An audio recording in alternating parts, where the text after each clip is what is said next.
As fantasy sports leagues continue to grow in popularity, top New Jersey lawmakers continue their fight to keep a closer eye on the industry. News 12 New Jersey's Marcy Rubin has more on how they hope to level the online playing field.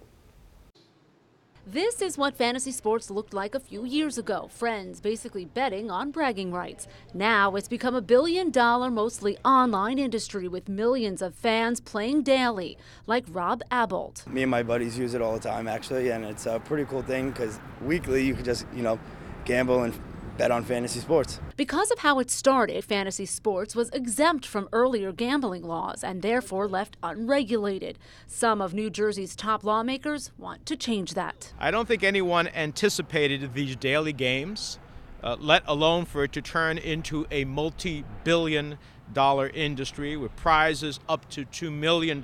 Senator Robert Menendez and Congressman Frank Pallone, in the shadow of MetLife Stadium, announced efforts on Tuesday to what they say would ensure fairness to fantasy players. Those efforts include a call for congressional hearings into the matter and a joint letter to the Federal Trade Commission urging the agency to regulate the industry. This is unregulated. It's the Wild West. You don't really know, based on what we found out last week, that you're making a fair bet and that there's somebody that isn't taking advantage of you. The calls come in light of news that employees of two popular fantasy sites, FanDuel and DraftKings, used inside information to win big. Players agree they may have been cheated, but they also hope more eyes on their prizes don't mean too many headaches for their hobby. It might take away some of the fun of just that quick, instant success, but at the same time, if people want to do it, they're going to do it.